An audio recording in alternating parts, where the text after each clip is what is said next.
Statement,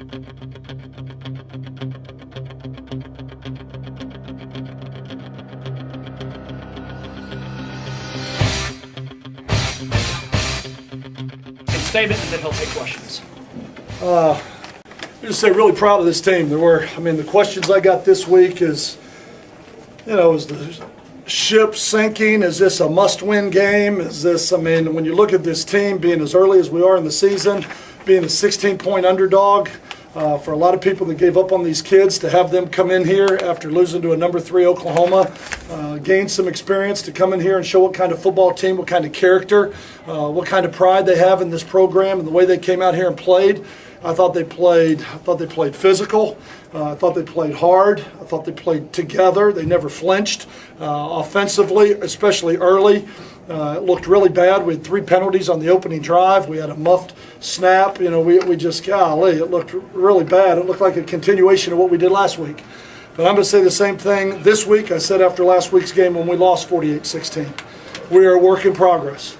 We have a lot of young players on this football team. We have a lot of guys that have never started, have now started 2 college football games. And we are a work in progress, and I'm incredibly proud of the way they came out here and competed tonight. I said it that way last week. We're a work in progress, and I'll say it again this week. We got a lot of things that we got to get better at, a lot of things that we can do an awful lot better. But I can't ask these players the last 2 weeks to compete any harder, to play any harder, to be more emotional, to have more energy 2 weeks in a row. And now we got a short week, and we got to go play in 5 days our first conference game. We talked about the difficulty of this schedule at the beginning, but I'm just really proud of this football team that we were able to come down here and show kind of what we're made of. And we've talked about it all the week. Where are these 2 programs and the success that ULL has had in the Sun Belt? And I said that's why we're going to go roll the balls out. But coming in here as a 16-point underdog and doing what this team did, I'm proud of it. Given what you just said, was this a statement win? No, I think it's a work in progress win. It shows us where we are. I've made the comment since last January, we're going to learn a lot about our football team in the first half. And I said if we come and we win this game and lose the rest of them, then I would rather lose this game. You know what I mean? If we're going to lose this game and win the rest of them, then I'd take the loss. I'm interested in seeing how we progress and how we grow as a football team. And I thought tonight was a step in the right direction. That's why I'm so proud of them. Coach, what do you say that ULL have tried to get as many of y'all's commitments at this game as they could, and what do you have to say to that? I'm glad they were here to see it. Looking from the sidelines, Coach, is there something that you saw maybe in the first or second quarter that kind of flipped the switch and they had the momentum and you guys started moving that ball in that long drive? Right at the end of the second quarter, you're talking about middle of the second quarter when we went down there and then scored and then got it in the 2-minute, went down and got the field goal. In the first quarter, it was like, golly, we had 3 penalties in the opening drive. We started with the quarterback having the cadence, and then the center said he couldn't hear him, so the tackles were jumping, so we just went back to center, you take it. I kept going over there going, everybody calm down, we're okay. Trent couldn't hear one of the play calls, we had to take a timeout while he was trying to get all organized so he could get the play. We just had some communication issues early that we didn't look very organized, to be honest with you, and that's our fault. As coaches, that's on us. But I thought once they calmed down, we started to get a bead, spread it out, put the ball in Cody's hands a little bit, and said we're going to open it up because we just weren't able to get a running game going consistently enough. And I'll say the same thing last week. It's some of the discipline mistakes that we make. It's like, the guard didn't hear the call, or the tackle went the wrong way, or it's like the next thing you know, you're in 3rd and long. And in the whole first half, it seemed like in the first quarter, we were in 3rd and long situations. We kept having 2 high safeties. We felt with some of their bracket coverage with what they did, they were very vulnerable deep. And we came in with the mindset that we wanted to throw the ball deep quite a bit early. But every time we were in long yardage, they would go to 2 high, and it was no longer there. And so once we calmed down a little bit, started taking the underneath stuff, gaining some confidence, put those 2 drives together, and then came out in the second half and said, let's go back to our game plan. Let's get in a little bit bigger personnel, run a play action pass, and see if we can hit the post. And I thought Cody and Sterling did it. Sterling ran a great route. The offensive line protected it. And I thought Cody threw a beautiful ball down the middle of the field. Emotionally, what type of lift did that give y'all of this 99-yard run?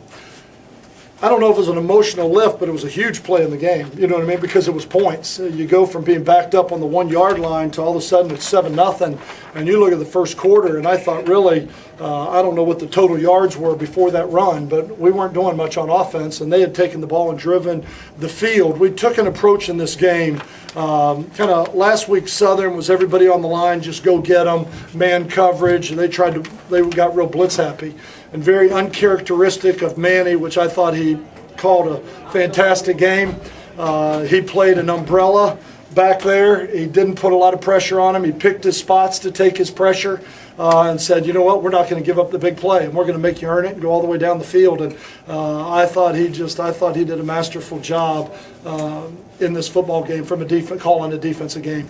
So I thought, early we were bending and not breaking and weren't giving up any points. And offensively, we were sputtering. We were sputtering, trying to get anything going, trying to get some consistency on offense. But then Kenneth broke that 99-yard run, and you look back up and you're up 7-0. Even though you're over there about ready to, kick your dog. I mean, I'm an animal rights activist on me off that comment. But I mean, you're over there angry on the sideline, and you look up and you're up 7-0. But Kenneth is a great player. He is a phenomenal competitor, a great young man. Just really proud of the way that he went out there and competed tonight. I think there was nobody madder in that entire stadium on his 4th and 1 run than him. And it was like, that will not happen again, Coach. And that was the very same play we ran on 4th and 1. The play we ran on 4th and 1 that went for no gain, it was the very same play from our own 1 yard line that went for 99. Coach, last week you talked about the undisciplined nature of your defense and how you were disappointed in that. Tonight you faced a zone read quarterback, and discipline is of the utmost importance. Talk about how they play some disciplined football tonight. They really did a great job. I think I said it all week, you make your best strides from game 1 to game 2. And I think for us, what made it so easy was our defense was able to put on the film last week. And Coach Diaz and the defensive staff put about 20 clips together when we did it the right way and everybody held their gap. And Oklahoma averages 2 yards a run, when everybody's doing it right. Well, then you take the 25 clips where guys are out of their gap, guys are in the wrong hole, and we're giving up, probably 12 yards of play. And the difference that it makes, and I thought that was a great teaching lesson for our players to be able to look up and go, wow, you know what? If we just do what we're supposed to do, we could be pretty good as a defensive football team. And I thought they made some great strides tonight.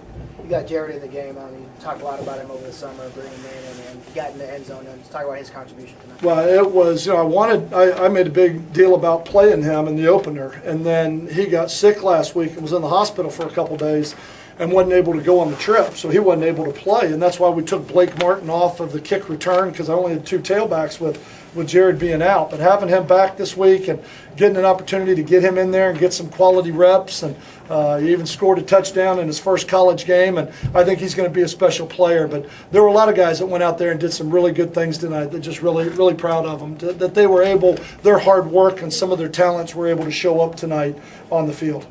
Not to be a negative Nancy, but you only had 4 receivers involved. Are you going to have to get more involved going forward?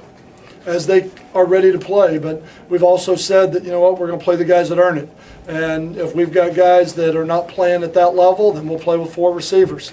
And if somebody gets hurt, we'll play with a tight end and 3 receivers. And if 2 get hurt, we'll play with a tight end and a fullback and 2 receivers. Or some of those guys are going to come along, but I'm not going to put them in.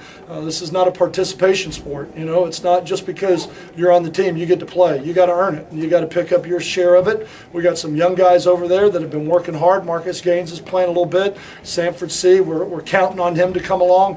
Tevin King is still trying to learn the offense on a consistent standpoint. He's doing some great things, you know what I mean? I'm pleased with his progress. You got to remember he's been a receiver for, 25 days, so it's not like he's been there for 2 years. I mean, and I think he's coming along, and by the middle of the season, I expect him to be a huge part of this football team and this offense, and that's why I keep saying we're a work in progress. We'll learn a lot about ourselves through the first 6 games, and what we're trying to do is trying to keep our head down and grind like crazy for 6 weeks, see where we are at the midway point after 2 conference games and the conference standing, correct what we need to correct, kind of get some of our bumps and bruises healed, and then get ready to go. There's going to be a quick turnaround this week with 5 days before we play North Texas, who just lined up and beat the dog meat out of SMU today. Sean, last question. Last year we always talked about big plays or kind of the lack thereof. Lack of, and yes. You have 99, 78, Paul had a 51-yarder. interception return, 46 yards. For a where touchdown. How zigzagging great all was over that the with place. Xavier How Woods? big were those, like 4 or 5 plays, probably more than you had in one game than you had last year? Yeah, and I think part of it, when you look at it, part of it is an improved offensive line and having the opportunity to have a tight end and a fullback and give Kenneth Dixon a chance to run downhill. Paul Turner's new. Cody Sokol through the post is new. Xavier Woods got in there. Our defense works incredibly hard at scoring. You know what I mean? When there's an interception or something in practice, I mean, I'm, as an offensive background guy, it's like, whistle, dang it. Man, he's like, no, keep going, lateral, pitch it, run it, go over here. I mean, do what you got to do. That's an offensive play. That's how our defense is looking at it. And what you saw tonight was coaching. What you saw tonight was coaching and those guys, convincing those guys when they get a ball. We had more return yards on that one interception than we did all last year, I would imagine, on our interceptions. Because last year we were content to catch it and fall down. But I think that was coaching, and that is Coach Diaz and our defensive staff and those players who've really bought into Coach Diaz's system. Shane, last one. Yeah, real quick. Just talk about this game overall, getting ULL back on the schedule, and maybe getting a team like ULM or just in the instant rivalry, the Louisiana schools getting to play each other. Yeah, I think it's good. I mean, I think it's good, especially when you can win like this and the statement that it makes and where we are.